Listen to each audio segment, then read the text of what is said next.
Hello, thank you for tuning into my channel. This is my Finish It Friday video for Friday, June 30th, 2023. So if you want to see what I've been working on and my progress on my completed long arm quilt, please stay tuned.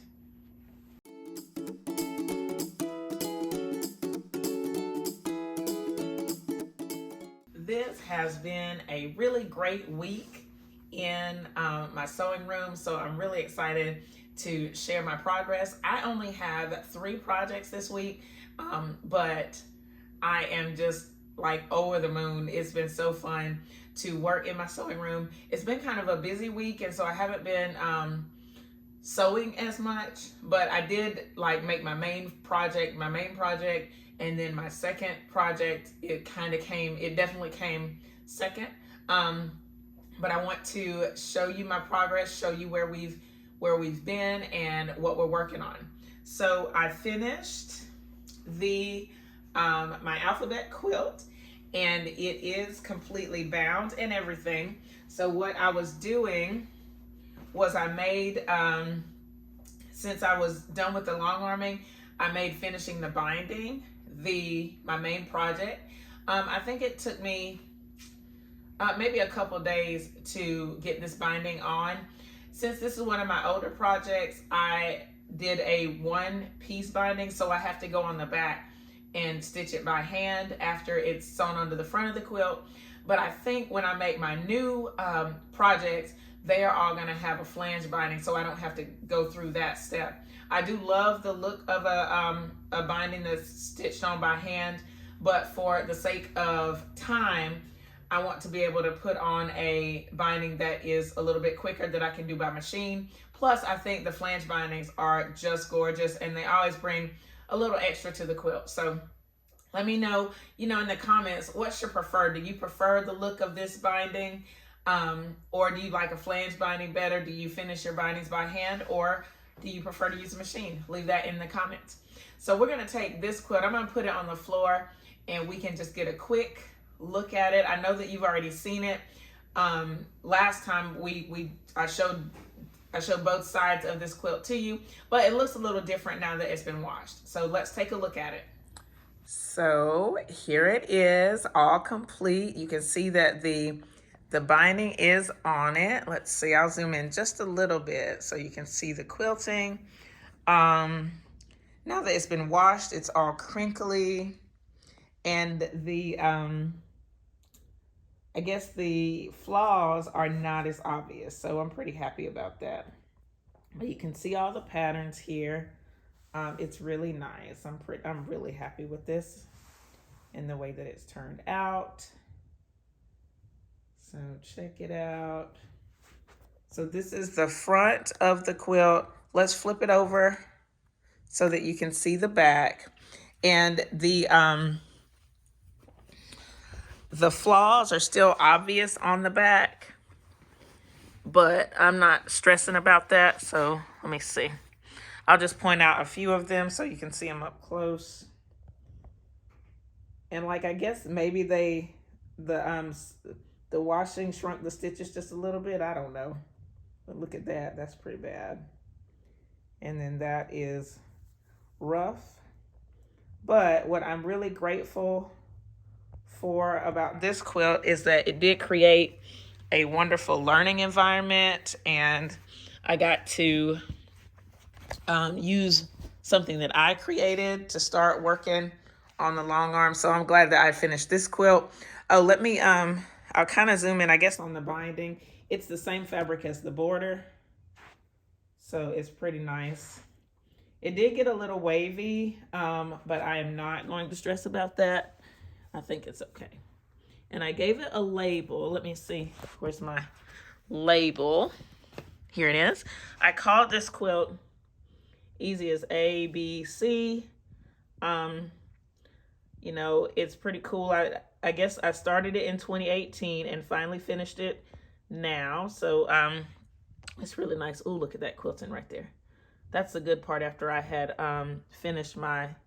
made the adjustments. Oh, it looks so good. So anyway, this is the first long arm quilt Stay tuned right now. I'm going to show you the second one, the one that's currently on the long arm right now. I have been working on the long arm this week for this quilt for one of my friends. I am doing this swirl meander pattern on the quilt top. I'm learning a lot now that I have the setup the right way with this top roller going under, and then what they call this, the rear roller, and then the front roller that just has my backing fabric. You can see that there. And I decided to try floating the quilt top. And so I have like a chair and my piano bench here to kind of support the weight of the quilt. It is really neat to go through this process. At this point, I'm almost halfway done with the quilt. I've done 2 rows of letters, and then there's a row of letters and a row of numbers to go. So I am making pretty good progress. I've also decided, since this is kind of a free motion design, this swirl, that there were some things I needed to do to make sure that I don't try to go too far. The machine will sometimes hit this roller if I go too far, and then you just get like a straight line. So what I decided to do is, under my basting stitches, I put a pin, and then I just put a whole row of pins down here to help, so that hopefully I don't go too far. And I still have like maybe once, but for the most part, I've been able to do that nicely. And then you can see here, when I advance the quilt, I don't advance it all the way to the top because I kind of want to see if the design can be continuous and kind of flow into the row before it. But it's really neat. This is such a great process, and this is what I've done in like 2 days of quilting, as opposed to before it would take me a week or something to get halfway done. I will insert a little bit of footage of me working on the quilt as I finish this part out, so stay tuned for that. This long arm is such a rewarding process. I'm so glad I get to share it with you.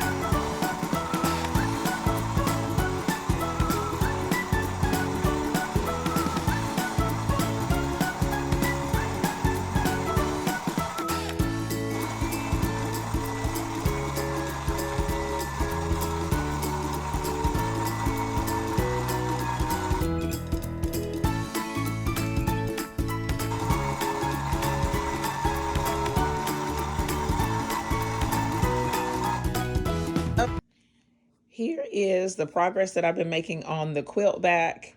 I have that center panel almost complete. So let me zoom in a little bit so you can see it. Half of it is done. This half right here is already stitched together, and it is pretty neat to look at. I'm still working on this side of that middle section, and you can see like up in the top right corner there's still a gap, and then I just need to kind of start putting this part together. I probably will go ahead and add what I think that part is going to be, and then see how I can put everything together. There's a little bit of overhang on the end, but right here I'm just not sure yet how I'm going to stitch it all together. So after this part is done, then I'm going to stitch this whole center, and then I can start on the top portion above that long thin strip right there, and then the bottom portion here. And this little gap, I think this gap is going to be joined directly to the bottom section, but as I was stitching it together, you know, the seam allowances came in a little bit, and so it caused that gap. So that's where I am with this. Again, this is a project that I work on about 25 minutes a day. This week it was only for like 2 days, or maybe 3 days. but it's really coming along nicely, and I'm looking forward to getting it completed. I hope that you've enjoyed this review of everything I've been working on this week and what I was able to get accomplished. Let me know in the comments what you're working on, what you're excited about. If you've been following my channel, you know, that's my main thing, is get creative, try something new, you know, see how it works out. So I hope that you've enjoyed my journey, especially on this long arm. I will make a few videos probably about the journey, but I'm taking some time to get used to my machine, get used to how to do everything, and kind of develop my own likes and, you know, my own little things that I can do to improve my quilting and to learn more about it. So, you know, and I hope you're doing the same thing in your rooms, in your creative spaces, getting some inspiration and acting on it. I was thinking about Vlogmas in July. Somebody mentioned it in a comment a couple weeks ago, and right now it is not on the plate. I know that this video is going to come out on the first day of July, but I am not, I don't know that I could do Vlogmas in July right now. I will try to stay consistent with my once a week videos, and I am doing a few more. I have a few more things in the works, and so maybe there'll be some twice a week. I just don't know yet. But I'm so thankful for all of you for tuning in, and those of you who are commenting on the videos. I really appreciate it. It really helps the channel. If you're not a subscriber, please subscribe. Thank you so much for watching. If you have any questions, leave them in the video. If you have any questions, leave them down below in the comments. I look forward to hearing from you. Thanks again for watching, and I'll see you next time. Bye.